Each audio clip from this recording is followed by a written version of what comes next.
So you've shot lots of short clips with your smartphone. What are you going to do with it now?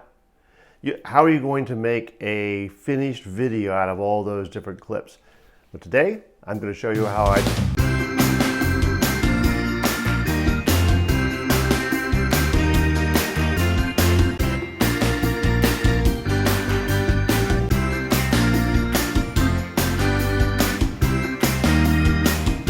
Hi, I'm Bill Booz, and this is Photography and Technology Tools.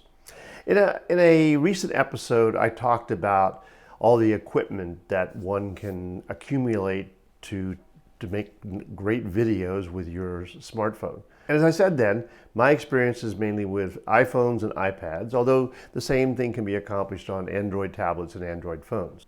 You can do fine editing right on your smartphone, and many people do. Though I will sometimes edit clips together on my iPhone 7 Plus, I prefer to copy the clips to either my iPad mini or to my 10.5 iPad Pro and do my editing there. But let's start at the beginning and work our way all the way to the final edit. I'll share the process that I go through to edit my clips into a finished video. I used Filmic Pro to record my video, but the process is exactly the same if you're using the built-in camera app on your smartphone.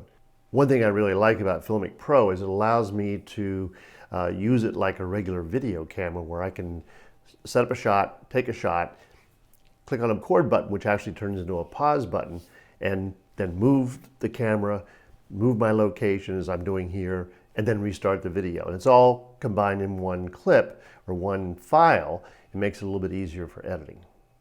Plus, if I time my shots just right, I may not have to even edit that clip. It can be used as I recorded it. So that's called shoot for the edit, and making editing a lot easier and faster. But before I ever begin recording a video, I check to make sure that I have enough storage space remaining on my iPhone. And I typically try to have 6 to 9 gigabytes. So you need to check your storage capacity. You also, of course, need to check the power remaining on your phone. You don't want to start recording and have very little power left. And finally, you want to also make sure that you have turned on airplane mode so no incoming phone calls will interrupt your video. When I'm finished shooting the video clips, I then copy them onto my iXpand flash drive and use this to move the files over to my iPad. Now, if the clips are not terribly long, if I have several shorter clips as opposed to one that's 10, 15 minutes long, then I will actually use AirDrop to send that over to my iPad, so I don't have to use a transfer device, if you will. Although this provides me with a backup of the video. I never delete it from here until I'm sure I've got everything working. And let me reiterate, you can do all this editing on your smartphone. I just prefer to use an iPad since I have it available to me. If I were out in the field and didn't have my iPad with me, I could create a video on the spot using my iPhone. I choose to use the editing program called LumaFusion, but iMovie is equally as good on the iOS platform, and PowerDirector, I understand, on the Android platform is quite good. What I do, once I have the images that I've copied from my drive or AirDropped in my camera roll on my iPad, I create an album with the name of the project that I'm doing. So if it's a video update, I might make a folder called video update, whatever the date is, and so on. That way it makes it easier for me when I'm inside either iMovie or LumaFusion to find the videos that are specific to this particular film project or this video project. Once I have that album made, I then launch LumaFusion in my case, or iMovie, and start looking at and point it towards that album and start reviewing the clips that I have. So if I have many different clips, I want to look at them. I typically don't have that many because I do use the stitching mode of Filmic Pro. But if I do have multiple clips, I'll view them in the viewer. And then if the whole clip is usable, I'll drop it down to the timeline and go to the next clip. Or I'll pull out pieces from the clip and put those in the timeline, and then go a little bit further forward in that clip, maybe pull out another piece, put that in the timeline. So I just keep repeating this process until I have a final rough cut version of my video. So the final thing then is, it's not the final thing, but the first thing of the real editing process besides choosing the clips, I play the whole video and watch to see if some clips could be shortened some. Maybe I've let it run longer than it really needed to. And so therefore, I can save some time on the length of the actual video I produce. So I go through the whole video doing that. And once I'm satisfied with the length of the clips, then I go back and I start to do another review for another purpose.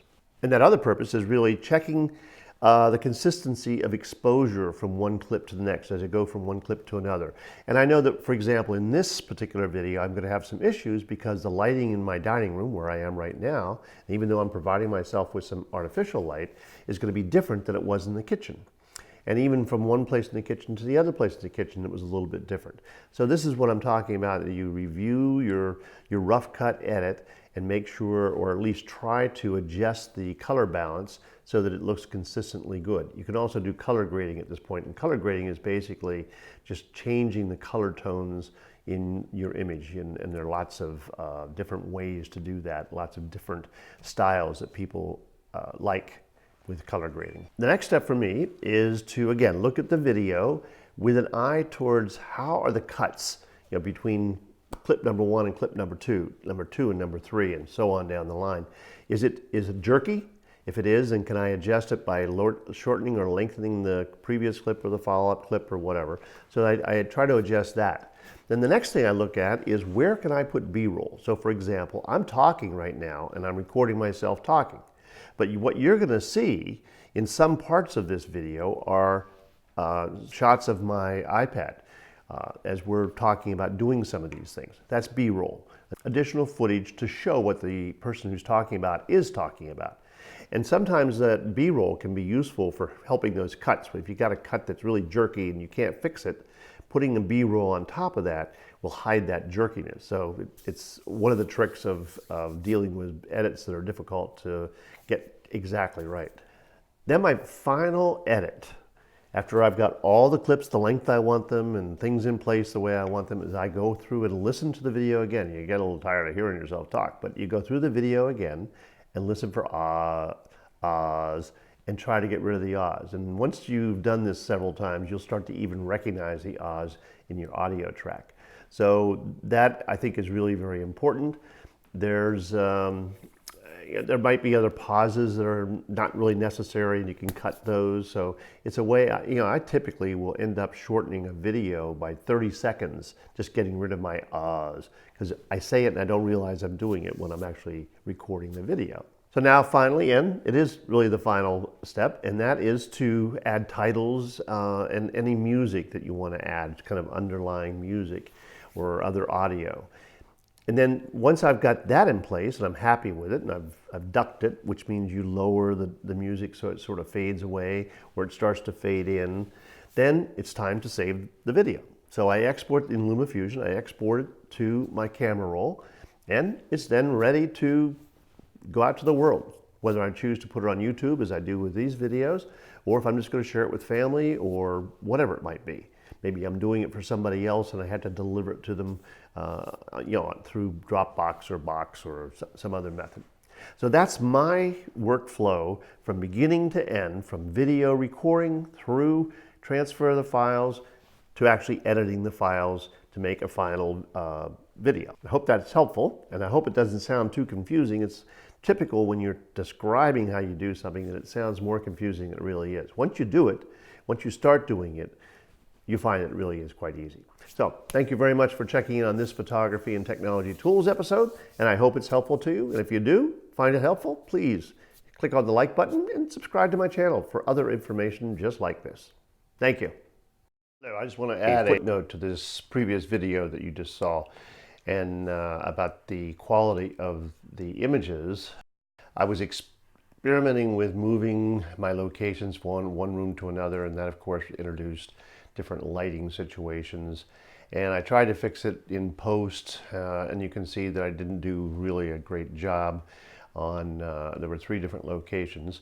Then I decided to leave it that way as an example, because in my other series, video updates, I talk about the mistakes I make and so on, and this is a good example of not recording in different locations unless you can keep the light consistent and the color balance consistent throughout. So I just wanted to point that out. I was happy with with how what I was saying went, but not with how I was looking. And since I'm put in B-roll shots of my working on my iPad, they covered up some of it. But I just want to make that note. For those of you who are into making videos, this is an example of what not to do as far as color balance goes. Thank you very much.